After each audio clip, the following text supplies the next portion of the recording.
Bienvenidos a un episodio más de Reinventándonos Podcast. Hoy tenemos un invitado muy especial desde París, Riel Thomas, que es Head of Future de la UNESCO, y nos acompaña también nuestra amiga y polymate Bárbara Ferrer desde Chile. Entonces es un podcast muy internacional el día de hoy. Pues bienvenidos. Welcome to the show, Riel. Welcome, Bárbara. Thank you very much. Glad to be here. Thank you, Luis. Thank you, Barbara. So we start with will be a little bit different, not with our traditional check-in, but our starting like Barbara used to start in her podcast. So can you define in your words what it means future for you, Riel, please? The future is something that does not exist. And for humans, conscious humans, the future is always imaginary.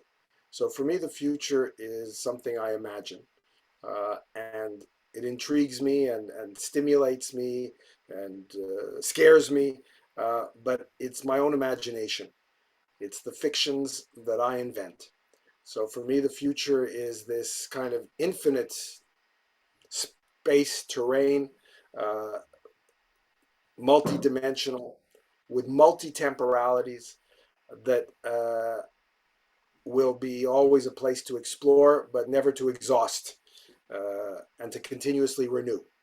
So the future is my imagination. I try to avoid, as much as possible, thinking too much about the future as if it was there. And that's it's a very challenging balancing act.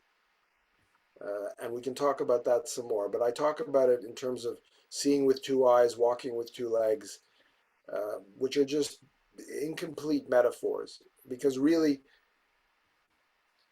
there are times when we're obliged to treat the future as if it exists. And I say obliged because I don't know how to do else otherwise. So we're having this conversation today, and I am, in a way, obliged to believe that I will wake up tomorrow morning and the sun will come up and that I will have another day. And in order for me to have this conversation with you, I have to make those assumptions. I have to believe in them, because if I didn't, I wouldn't be having this conversation with you. So I'm obliged to make those assumptions and to, in that sense, fix the future in my imagination. On the other hand, I have no idea what we're going to talk about or how the conversation is going to unfold. And that's a wonderful mystery. Well, Great. I think. And yeah, go ahead. Sorry. Go ahead, Barbara. Go ahead. No, I just wanted, because it's very interesting the way that you describe, or how do you understand future. And just for check, like emotion field, I would like to ask you, like today, like depending on how do you woke up, considering that it's changing all the time, but how do you feel, like in emotion way, with the future today? I have to say that's a difficult question for me, because there's not just one future. I mean, I have many futures in my mind at the moment. I have a simple future. What am I going to cook for dinner? I have a simple future. What's going to happen this weekend? I have a future of what am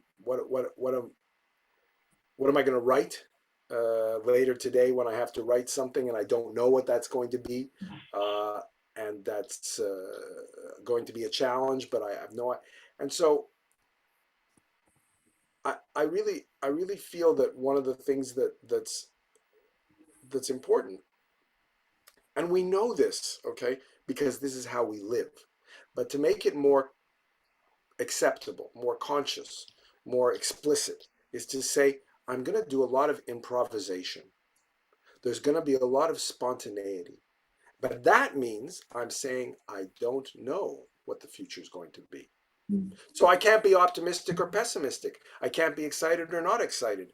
I can just say, I'm glad that I don't know, because it means I'll discover.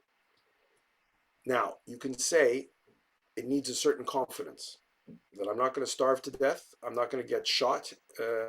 Somebody's not going to break into my home and send me to jail. And all those things, of course, are very, very important. And so I make some basic assumptions that allow me to treat the future as open. And, if I've had a good night's sleep, I'm open with more degrees of freedom.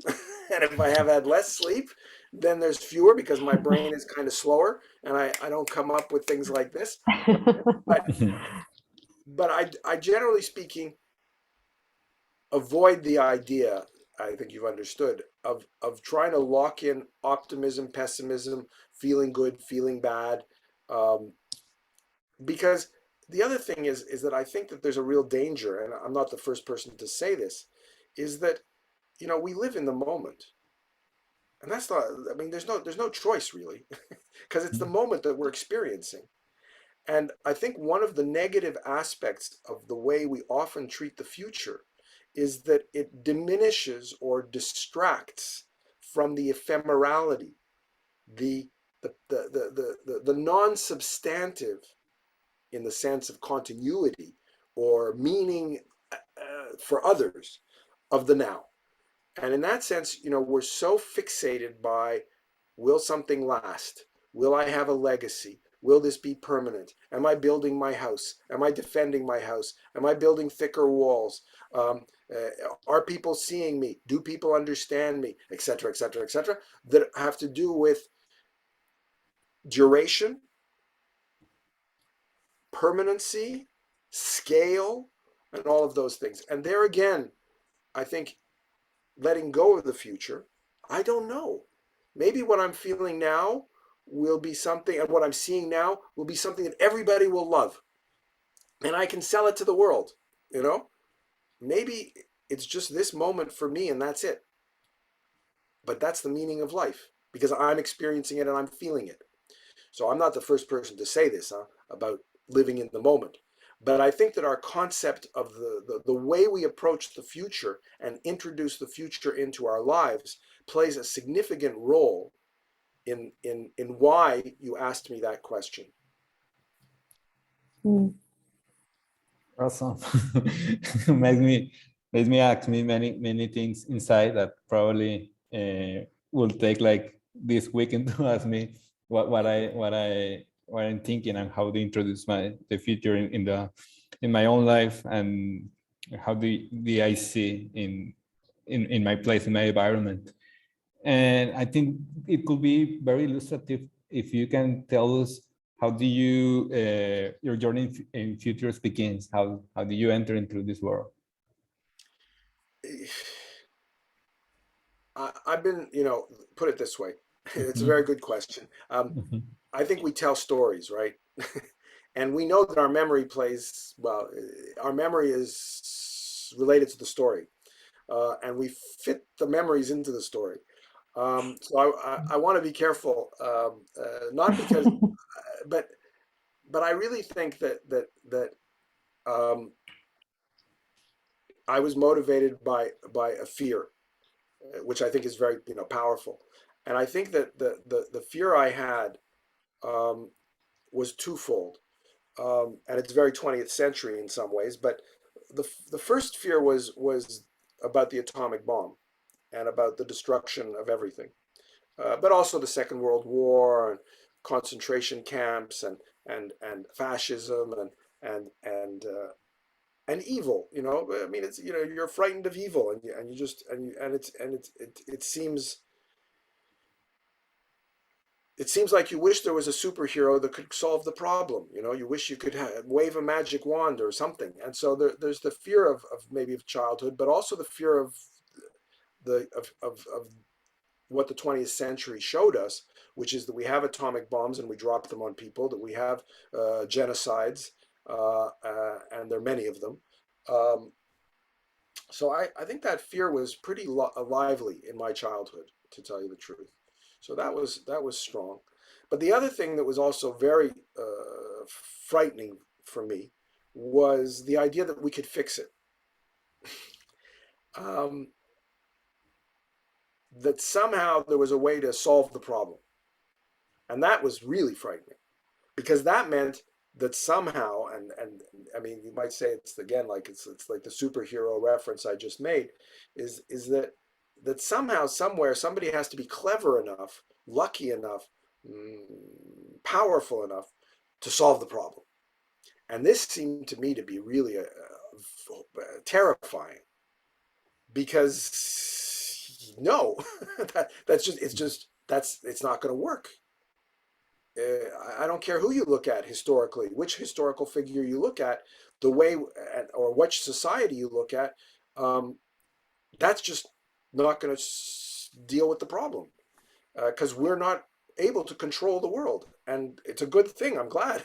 So that's the positive side, which is the capacity to be free, which is the Senian term, which of course I didn't know about until much later, nevertheless seemed to me to be, how can I find the freedom of life, of being alive, and the fear of extinction and the fear of, let's say, some form of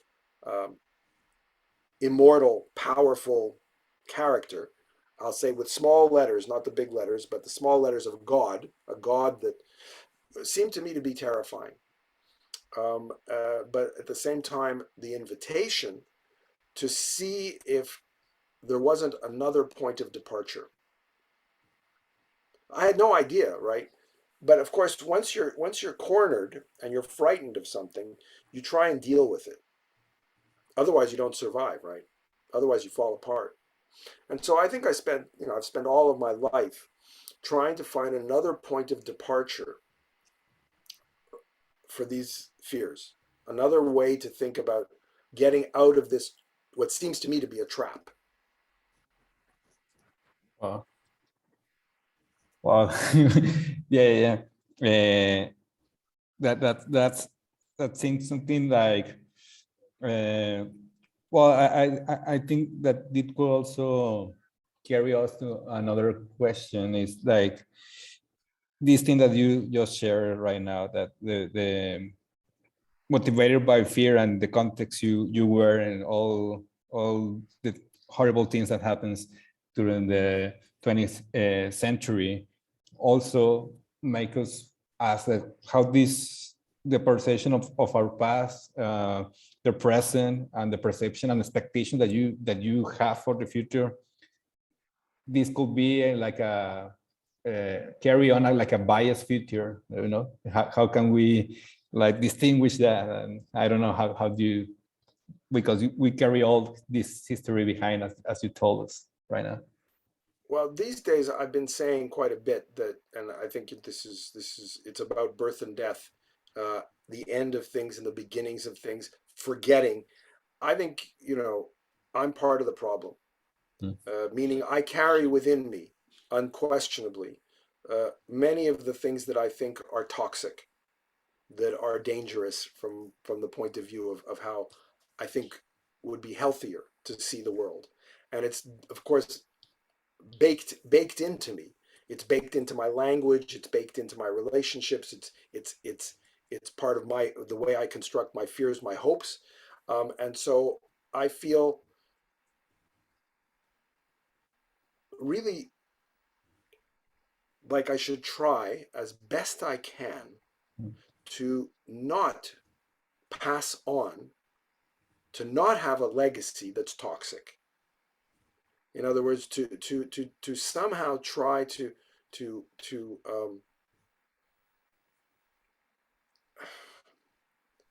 liberate or take with me to the grave these things that are toxic. Yeah. And of course that creates a terrible dilemma, because since I'm still alive, I am still spreading and communicating. But that means that I can try to take the strategic choice, which I think is one of the critical issues when it comes to strategy, to to focus, where to focus my energy. And I guess the lesson for me here is that I try to focus my energy on things that are outside the current way of doing things, that are in some senses even in contradiction with the current way of doing things. And that's that's very typical of a critique, and it's very typical of, in some senses, a position which says, I want to be revolutionary. But for me, the way to be revolutionary now is to say that revolution is impossible. Meaning, it's not something you create. It's not something that is done with on purpose. It's not something that implies progress, or that I know better, or that I'm telling you the gift I'm about to give you, you should like that gift. That's bullshit. So it's difficult because it's in some ways so contradictory with our ideas of moral responsibility, make a difference, create a better world. And the really hard part of it, in a sense, is, and this of course is an intellectual, how can I put it? It's a way for me to intellectually save my argument, save myself, is to say, I have no idea what it will be like if we lived in a world where we did not use the future the way we do now. I don't know. And of course, if I said I knew, I would be contradicting myself. So I don't know. And all I can say is that I feel, and it's a purely unjustified metaphysical starting point, is to say, I prefer to understand the world that I live in now than to not understand it. And when I say that, it means I have to understand complexity. Because complexity is not a up or down, it's the way our universe is. So I need to be, and I don't even have the words for it, which is a common thing, but I want to say harmony, but harmony is not, because there's dissonance also. I want to be able to encounter, engage, entangle myself with the fact that I don't know, and that by expressing my values in the present, I am making my greatest legacy. But of course, that's not very reassuring under the old framework. You know what I mean? It's like, it doesn't seem like enough. But for me, that kind of stepping back, being humble, not being arrogant, not being superior, we do not create the future.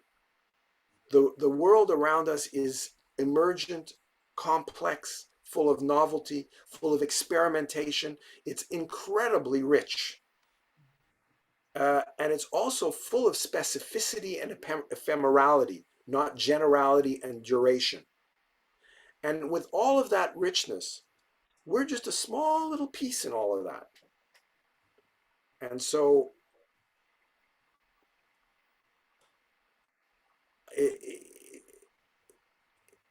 it feels inadequate, but that's because I feel like, well, maybe, it could be adequate in another time. I don't know. Right.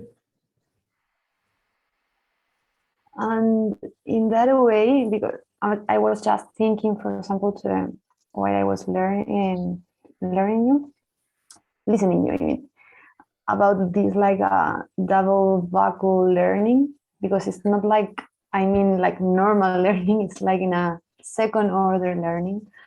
And how, for example, with this futures literacy, how this can be an opportunity for those kind of learnings, for example, for us as society. I'm sounding very like things are super difficult in a way, but let me make it, also fairly easy to do.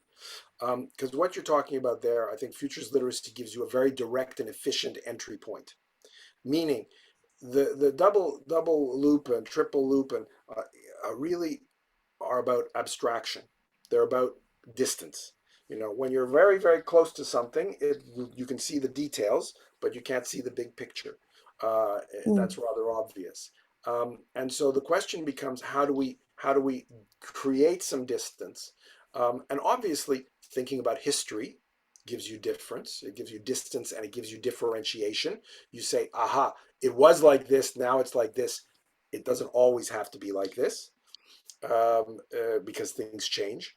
But crucially, the past is filtered to a great extent in the same way that the present is filtered, on the basis of our images of the future. So you see, once you begin to realize that your image and scenario of the future can change, that you can use the future. Why am I thinking about the future? Not just to get to the top of the mountain, not just to hit the target, not just to reach the goal, not just to avoid the problem, but I'm using the future also to disturb my perception of the present, to disturb my interpretation of the past. And that the future is this hugely powerful filter for humans in terms of their perception. And I'm not talking about choice, decision-making, strategy at all. I'm talking about just the way we see the world, ourselves and the world around us. And once we become more futures literate, which is not that hard because we use the future all the time, it's a natural part of being alive, we can begin to see that the learning you were talking about is easier to do because you can be more mobile, more agile. You can take more distance. You can go close. You can go far. You can go close. You can go far. You can decide to not look at all. You can jump out totally and say, why am I even looking from this direction or standing in this way? Why am I even worrying to look? So you can begin to really loosen up the imperatives that are so powerful in the world around us today, because we're trying to be determinists. We're trying to be controllers. We're trying to colonize the future. And with that pressure, which includes this huge toxicity around certainty, I need to know what's going to happen. I need to know what's going to happen. I need to know what's going to happen. Otherwise, I'm frightened. If you can give that up, you can let go of your way of looking at things. And let me take this down to a very tangible issue. Racism, sexism. The way you see another person, okay, is their difference. And if you cannot appreciate their difference, then of course they're going to frighten you. You're not going to understand. And so being able to do double loop learning, being able to understand that our idea of the future, I will always see white swans. Oh my goodness, there's a black swan, to use the Taleb example. You know, if we think of that as being an attack on our perception, an attack on our way of thinking, that means that uncertainty, COVID, pandemics, climate change, are evils, and we need to try and control them, eliminate them, not experience them. But if we turn it around and we say, life itself is diversity. Life itself is birth and death. Life itself is this continuous creativity.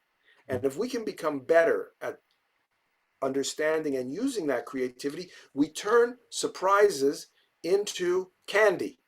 They're resources, they're pleasure, they're a whole new world opens up. And I'll just take the COVID pandemic as an example. 25 years ago, when the dot-com boom started, I was at the OECD and I wrote something called Settling the Cyber Frontier. So I called it Rules for Radicals, which was a reference to Saul Alinsky in the 1960s, but I called it Rules for Radicals, Settling the Cyber Frontier. And it was not, there's nothing very new about it, because it was really about how to create a place where everybody can be comfortable. not just the cattle ranchers, not just the ones with the guns like Facebook and Google, but everybody's able to enjoy the commons. And these are very obvious things that we know from history. But it did not happen. It's happened very, very, very, very slowly.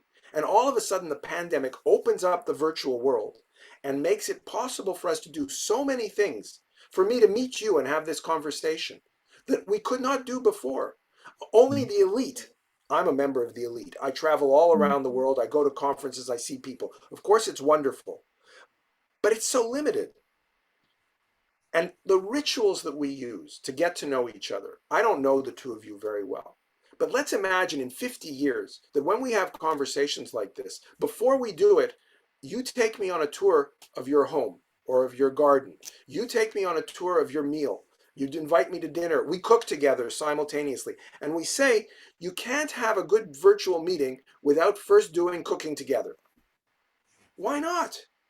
We need to invent these rituals. We need to be able to break away from the habits and the expectations of the past.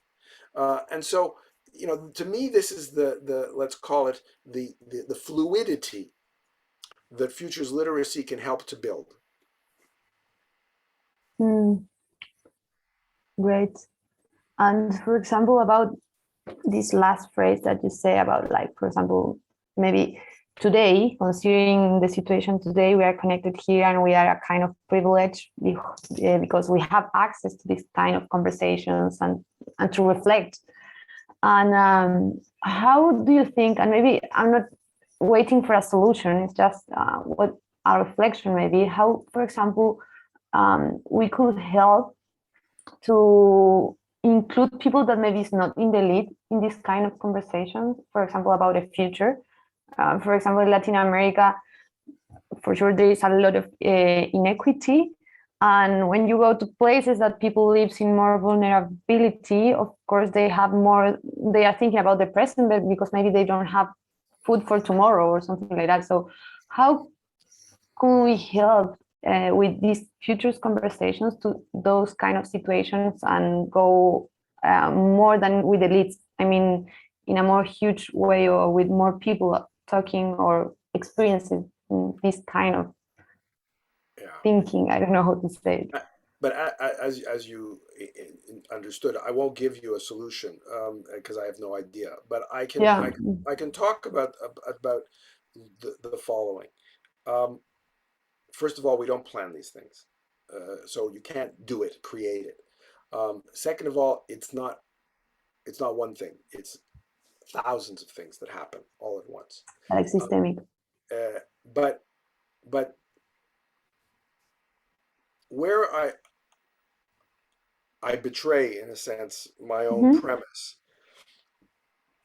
but I think you have no choice because you're born in a particular point in time, in a particular point in history, is to say that, like reading and writing literacy, which was an essential condition for industrial society, it wasn't imagined in that way, but it emerged with a lot of other factors. And universal reading and writing and schooling were not invented overnight.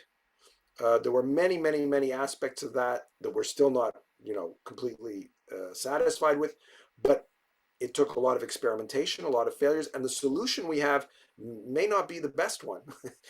Montessori might have been right, et cetera, et cetera.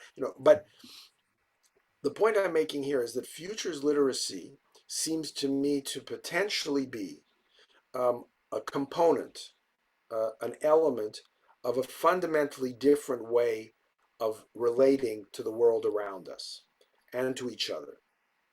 In other words, if we can begin to appreciate difference, if we can begin to appreciate the moment, if we can move away from monuments, statues, legacy, and reproduction of power relationships as the basis for security, okay, then potentially we move into a very different world where we're not frightened of the same things and where we're not,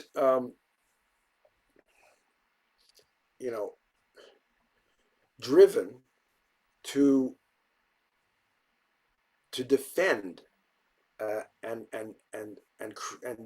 invest in legacies that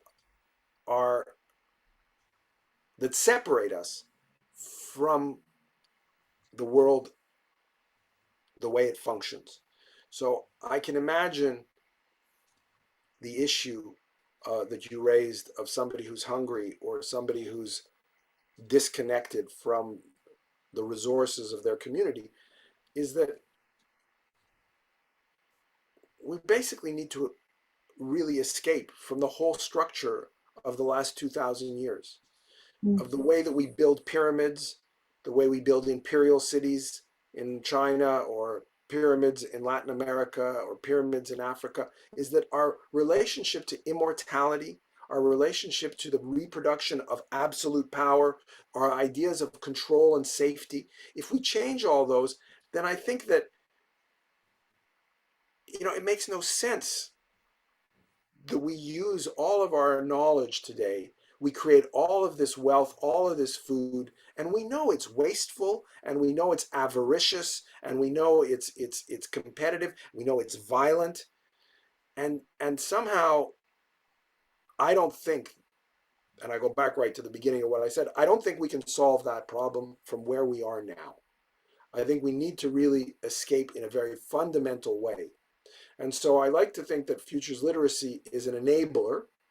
It changes the conditions of change, and it alters a very fundamental component. So, arguably, one of the most important inventions of human genius is reading and writing, is writing. Okay, so is the ability to record our speech. And maybe one of the big inventions for the next 10,000 years is to understand that our ability to communicate is really powerful, but our ability to imagine is even more powerful. And we have done a lot of work on communication, blah, blah, blah, blah, blah, blah, blah, as Greta likes to say. But we haven't really done very much on the issue of our imagination. And I'll give you one reason why. If people in power dominate your imagination, they dominate the future. And I'm not saying they decided to do that on purpose, but it works very, very, very, very well to reproduce power structures. Wow. Wow. Yeah, it makes me think a lot of it. And, well, there's many things that we have talked already, and it goes incredible. And I think a good place to close is what signals of change in all the context that you have already gave us make you worry or make you illusionate, or like, okay, this could be awesome to happen. Yeah. Now, I'm very worried about one thing at the moment, which is that I feel that, and it is not new, because it was really what I talked about almost at the very beginning, which is that the ends justify the means. So creating a 1,000-year Reich or creating the perfect communist society justify genocide and gulags, etc. In other words, if the ends justify the means, we're in big trouble. And we tend to be very grandiose, right? I'm going to save your life, so go into jail. Come on, otherwise you'll die. Okay, right. So one of the things that's happening right now is because we're in a condition, and this is implied by futures literacy. Well, if there's futures literacy, which means being able to use the future for different reasons in different ways, in different contexts, well, there's also futures illiteracy. You don't know, okay? And one of the things that frightens me in the current context is that because we're futures illiterate, and we're so dependent, and that's a good thing. I mean, we require the future just to live every day, to be able to function. But when the future is taken away from us, like COVID does, and we don't know what the future will bring, and when climate extinction creates a depression because we don't know what the future will bring. And when everybody says, you know, can you imagine something beyond capitalism? And everybody goes, and you feel the despair that people have about the future. Those are moments when somebody who comes in and says, look, I'll make it better again. I'll make the world great again. I will save you from climate change, and the end, which is saving you, justifies the means. I'm very worried about that. Well, yeah, yeah. Well, I don't know if there's something else to add or to say, Barbara, but I think it's a good place to close a conversation. I mean, it was wonderful. You make us think. Sorry, I should just say, Yeah. what makes me feel good. What makes me feel good is to have conversations like this. So I feel that you know, the discussions we're having all around the world. Yeah. It's not because anybody is so clever or anybody is so, you know, smart or whatever. It's because we live in a certain time, and this is the moment when we can have this conversation. And this conversation is a way of taking advantage of enjoying the creativity of our universe. And so that makes me feel good because I enjoy it now. Is it going to save the world? I have no idea. Is it going to make somebody rich? I don't know. But I can enjoy it now with you and be grateful. So thank you. Thank you. I have a lot of reflections for today. So thank you so much. I love that sensation. Thank you. Yeah, thank you so much. It was very ritual and very thoughtful, and I think that people who listen to this podcast or watch it will enjoy it a lot. And I think these conversations are very necessary now, and also to be very sincere, open as you did it. And thank you for being here. Hope we can see you or know you someday in Mexico or in Chile or in France. But we'll see. We'll continue the In conversation. some part of the world. Yeah. Yeah. Looking forward to it. So thank you, Bárbara, thank you, Riel, and well, Reventando los Podcasts es dirigido por un servidor, Luis Salas, y producido por Polymath, una red de consultores que acompañamos a las organizaciones en su cambio organizacional y las preparamos para el futuro. So, ve a reventar algo, que estén muy bien todos. Chao, cuídense. Chao, thank you so much. Bye-bye. Bye. Have a good weekend.